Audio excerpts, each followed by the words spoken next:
जो खाने पीने का क्रम है, डाइजेशन ठीक बना रहे उसी प्रकार की प्रक्रिया को रखना। ये वायु, बात और एसिड, ये दोनों ही चीजें इनकी डिस्टर्ब हुई थी नाभि और अर्धनारेश्वर के कारण से। तो उसमें जो अभी मैंने जो रिस्ट्रिक्ट किए हैं, अरबी, फूलगोभी, मटर, चावल, राजमा, उड़द, भिंडी, कटहल, बैंगन, कड़ी, मुरब्बा, अचार, मांस, अंडा, शराब, ये अभी थोड़े दिन के लिए रोकना। आप ये मानिए अभी 10 दिन हो गए ना, 15 दिन के बाद आप दिन में पहले एक दिन भिंडी खाना जी, ठीक है ना, फिर अगले दिन वही खाना जो पहले अच्छा खा रहे हो, इसके बाद राजमा खा लेना। एक दिन ठीक। मतलब आज खाया ना तो कल फिर से घिया, तोरी, टिंडे, परवल, परसों फिर राजमा, फिर घिया, तोरी, टिंडे, परवल, फिर उड़द की दाल। ये जो जो मैंने मना किया है नॉन वेज को छोड़कर, बाकी सब खाना, रात को नहीं, दिन में। तो ये दर्द आपको कभी आएगा नहीं। और ये जो अभी जो अरबी है ना, भिंडी है, फूलगोभी है, मटर है, ये तो आपकी पावर है। ये क्या है आपकी पावर। लेकिन इन पावर को आप झेल नहीं पा रहे थे जी, मतलब ये पावर आपको मार रही थी, हाँ, है ना, समझ आ रही ना।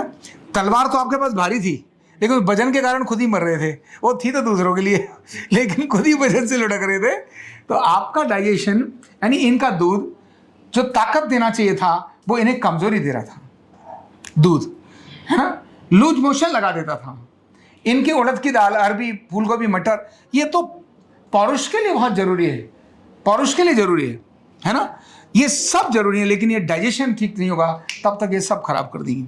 तो अब डाइजेशन एक लाइन पर आया है, पर 2 साल का, 2.5 साल का सिस्टम जो खराब रहा, उसमें अभी आप मान के चलिए कि लगभग 2 महीने आपके प्रिकॉशनरी चल रहे हैं। 2 महीने प्रिकॉशन में चल रहे हैं और ज़्यादा अच्छा है। जब तक आपके एग्जाम क्लियर ना हो, आप खाते रहिए, मैं मना नहीं करूँगा, पर रात को मत खाइए। दिन में खा लीजिए, सुबह खा लीजिए, उड़द की दाल खा लीजिए, मिक्स दाल खाइए। जिंदगी को जीना है फुटबॉल की तरह से, कमाल। कोई ऐसे तो ना होना कि जो 72 साल वाले की तरह से नहीं, 27 साल वाले की तरह से जीना है ना। शेड्यूल जो मैंने बोला है, लेट नाइट खाना मत खाना जी। लेट नाइट खाना खाने से रात को क्या है, जो जठराग्नि है ना, सूर्यास्त होने के बाद वो मंद हो जाती है। जठराग्नि सूर्यास्त होने के बाद मंद हो जाती है। और जब मंद अग्नि होती है तो मंद अग्नि में आप कुछ भी भारी चीज़ें बनाओगे, दाल बनाओगे, राजमा बनाओगे, तो ये बनेगा क्या? क्यों नहीं बनेगा? कच्चा रह जाएगा, वो खराब हो जाएगा। तो रात को इसीलिए घिया, तोरी, टिंडे, परवल, खिचड़ी खा सकते हैं। खिचड़ी दाल और चावल दोनों हैं, लेकिन वो सात्विक और थोड़ा इजी टू डाइजेस्ट हो जाते हैं। ऐसे दाल और चावल नहीं खा सकते, वो भारी हो जाएंगे। खिचड़ी बनाने से उसकी तासीर बदल जाती है। प्रोसीजर दोनों का अलग है, दाल और चावल अलग, खिचड़ी का प्रोसीजर अलग है। तो खिचड़ी के प्रोसीजर से खिचड़ी बनाकर आप उसको खा सकते हैं, ओट्स खा सकते हैं, उपमा खा सकते हैं। दूध अभी इस खिचड़ी में सर हम दाल, चावल और ये मूंग वाली दाल डाल, मूंग की दाल और चावल दोनों की बनाएंगे। आप चाहो तो इसमें सब्जी डाल लो, घी या तोरी, टिंडे, परवल डाल लो, खराब नहीं है, अच्छा है। वो सुबह, दोपहर, शाम कभी भी खा सकते हो, है ना।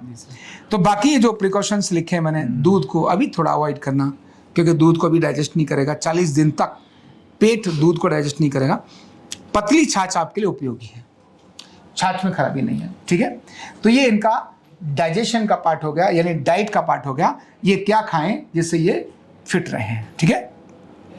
और सबको ये कंधा दर्द, गर्दन दर्द, कमर दर्द, गैस, एसिडिटी, माइग्रेन बहुत सारे रहते हैं। और अगर घुटनों की बीमारी आ गई तो एक एक कदम पहाड़ जैसे लगने लगता है और जिंदगी बोझ बन जाती है। बीमारी की कोई उम्र नहीं है। आरोग्य पीठ लाया है बिना दवा, बिना साइड इफेक्ट के इतनी भयंकर बीमारियों को रिवर्स करने का जबरदस्त तरीका, वेलनेस न्यूरोथेरेपी। तो देर किस बात की, अभी फोन उठाओ, कॉल करो और अपने रोगों से, अपनी बीमारियों से परमानेंट छुटकारा पाओ।